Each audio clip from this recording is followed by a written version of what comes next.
রাধে রাধে বন্ধুরা, এর আগের ভিডিওটি দেখিয়েছিলাম যে আমার বরমশাই মিষ্টি বানাচ্ছে। এটা হচ্ছে ছানা জিলিপি। আমরা এই দেশে আসার আগে মানে আমরা যখন ইন্ডিয়াতে ছিলাম তখন এই মিষ্টিটা খুব পরিমাণে খাওয়া হতো, যদিও কিনে খাওয়া হতো। আর এইখানে যেহেতু আমাদের কাছে মিষ্টির দোকান নেই, যে কারণে নিজেদেরই বানিয়ে খেতে হয়। আর আমার কর্তামশাই মিষ্টি বানাতে খুবই পছন্দ করে, যদিও ও পছন্দ করে বলে ওর জন্য একটু হলেও মিষ্টি খেতে পারছি। তো ও প্রায় মাঝে মাঝেই অনেক ধরনের মিষ্টি বানায় ঘরে খাওয়ার জন্য আর কি। ওর এটা শখ বলা যায় এক ধরনের। তো আজকে বানাচ্ছে ছানা জিলিপি। আর আমি তো খুবই খুশি আমার বরমশাইয়ের জন্য যে ও বানাচ্ছে। আর কালকে হচ্ছে দোল, যে কারণে হচ্ছে এই মিষ্টিগুলো বানানো। আর এইখানে মিষ্টি না বানালে কীভাবেই বা হবে, ভগবানকে তো একটু ভোগ দিতেই হবে।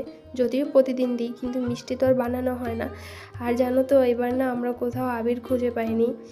আর এটা নিয়ে খুবই কষ্টে আছি, কি আর করার আছে, এখন ভগবানের জন্য মিষ্টি বানাচ্ছি। তো আর একটা মিষ্টি বানিয়েছি, সেটা দেখাবো অন্য ভিডিওতে। আমার বরমশাই যে আস্তে আস্তে করে সব মিষ্টিগুলো ভেজে নিচ্ছে। এরপর ভাজা হয়ে গেলে হচ্ছে এই শিরার মধ্যে দিয়ে দেবে।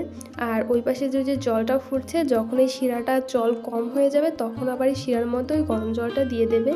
আর এর জন্যই হচ্ছে একদম প্রথম থেকে ওই মিষ্টির জন্য জলটা ফুটিয়ে রাখছে। এরপরে সব মিষ্টিগুলো কিন্তু ভেজে ভেজে নামিয়ে শিরার মধ্যে দিয়ে জ্বালাতে শুরুও করে দিয়েছে।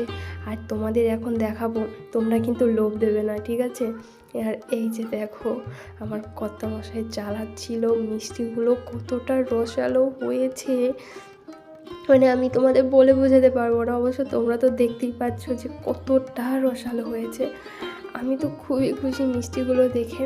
আর এই মিষ্টিটা কিন্তু আমার কর্তামশাইয়ের খুবই পছন্দ। আমার যে একবার অপছন্দ এরকম না, আমারও অনেক পছন্দের মিষ্টিটা।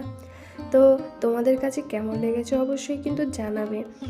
আর আমি সত্যি অনেক লাকি যে আমি আমার বরের হাতে এত সুন্দর সুন্দর রান্না খেতে পারি। আর এবারের মিষ্টিটা সত্যি অনেক সুন্দর হয়েছে, আর অনেক সফট হয়েছিল, অনেক নরম হয়েছিল। আর এটা কিন্তু তোমরা দেখলেই বুঝতে পারছো যে কতটা সফট হয়েছিল মিষ্টিগুলো। এরপর আমি একটা প্লেটেই যে মিষ্টি নিয়ে নিয়েছি, দেখো চাপ দিলে কতটা রসটা বের হয়ে যাচ্ছে, আবার ঢুকে যাচ্ছে। তো আজকের ভিডিওটা এই পর্যন্তই, দেখা হচ্ছে অন্য ভিডিওতে। টাটা বন্ধুরা, আমার ভিডিও ভালো লাগলে আমাকে অবশ্যই সাপোর্ট করো।